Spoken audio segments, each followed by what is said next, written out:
Education টিকে Assam channel সকলোকে স্বাগতম জনাইছোঁ। আৰু বন্ধুসকল, আজি যিহেতু লাষ্ট ডেট আছিল আমাৰ যিখিনি থাৰ্ড কাউন্সিলিঙত এডমিশ্যন পাইছিলে, 16 ছেপ্টেম্বৰৰ পৰা 18 ছেপ্টেম্বৰ লাষ্ট ডেট আছিল।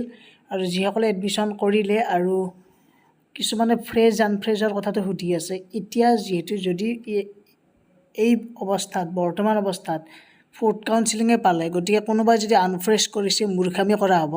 গতিকে যিটো ট্ৰেডত পাইছে সেই ট্ৰেডটো যাতে ফ্ৰেছ কৰি আহে আৰু নিজৰ পচন্দৰ ট্ৰেডবোৰে চিলেক্ট কৰিলে হ'ল এতিয়া বৰ্তমান, কাৰণ কাউন্সিলিং বহুত কম আছে যিহেতু সেইকাৰণে।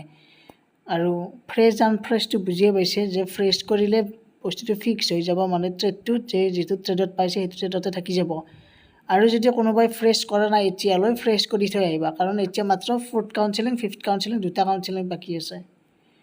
আৰু আজিৰ আৰু এটা আপডেট হ'ল যে প্ৰথম কথা যিখিনি ফ'ৰ্থ কাউন্সিলিং হ'ব লগা আছিল, এইটো ফ'ৰ্থ কাউন্সিলিং ফিলিং চইচ আজি অহাকালিৰ পৰাই ষ্টাৰ্ট হ'ব, মানে 19 তাৰিখ 20 তাৰিখ, মাত্ৰ দুদিন সময়সীমা দিছে।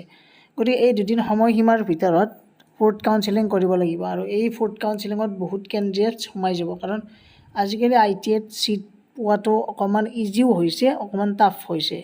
চাওক, ইজি এইকাৰণে হৈছে ITIত ছিট পোৱাটো, কাৰণ বহুত কেইখন ITI যিহেতু এইবাৰ হৈছে, 126খনমান ITI যিহেতু লগ লাগিছে, কাৰণ বহুত কেণ্ডিডেটছে ছিট পাইছে। আগতে এনেকুৱা নাছিল, কিন্তু প্ৰাইভেট ITI বহুত সোমাই গৈছে। গতিকে পইচা অকণমান বেছিকৈ গৈছে, সকলোৰে পইচা বেছিকৈ যায় প্ৰাইভেট ITIত, কিন্তু কৰিব পাৰিলে ভাল। আৰু ফ'ৰ্থ কাউন্সিলিঙৰ ৰিজাল্ট 23 তাৰিখে দিব। গতিকে 23 ছেপ্টেম্বৰৰ দিনা ফ'ৰ্থ কাউন্সিলিং ৰিজাল্ট দিব। তাৰে পিছত মাত্ৰ মানে এটা কাউন্সিলিঙে থাকিব। আৰু ফিফ্থ কাউন্সিলিঙৰ কাৰণে নতুনকৈ মানে ট্ৰেড চিলেকশ্যন নহয়। এইটো বহুত ইম্পৰ্টেণ্ট কথা, শুনি লওক। ইয়াতে দেখিছেনে, ফিফ্থ কাউন্সিলিঙত ডাইৰেক্ট এলটমেণ্ট লেটাৰ ওলাব ফিফ্থ কাউন্সিলিঙৰ। গতিকে অহাকালি লাষ্ট ডেট হয় কাউন্সিলিং ছিট, মানে নিজৰ ট্ৰেডটো চিলেক্ট কৰাৰ কাৰণে অহাকালি লাষ্ট ডেট হয়। গতিকে বহুত মনোযোগেৰে শুনা যে অহাকালি লাষ্ট ডেট, আৰু ইয়াৰ পিছত ট্ৰেড চিলেকশ্যন নিজে কৰিব নোৱাৰিবা, জাষ্ট অপেক্ষা কৰি থাকিব লাগিব এলটমেণ্ট লেটাৰলৈ। কাৰণ ফ'ৰ্থ কাউন্সিলিঙৰো এলটমেণ্ট ওলাব আৰু ফিফ্থ কাউন্সিলিঙৰো ডাইৰেক্ট এলটমেণ্ট ওলাব।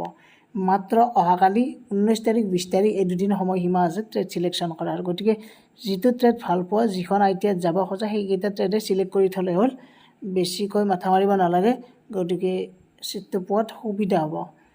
আৰু কিবা কনফিউজ লাগিলে সুধিবা। আৰু ইমান ৰিপ্লাই দিয়াৰ সময় নহয়, তথাপিও মই ৰিপ্লাইবোৰ আপোনালোকৰ কমেণ্টবোৰ মই চাই থাকোঁ, কমেণ্ট কৰি ভিডিঅ' বনাওঁ, যাতে সুবিধা হয় সকলোৰে কাৰণে, সেইকাৰণে। গতিকে ভিডিঅ'টো যিমান পাৰে শ্বেয়াৰ কৰি দিব, বহুত ইম্পৰ্টেণ্ট ভিডিঅ' আছিল। আৰু কিবা আপডেট লাগিলে মই জনাই দিম বাৰু। ধন্যবাদ, থেংক ইউ।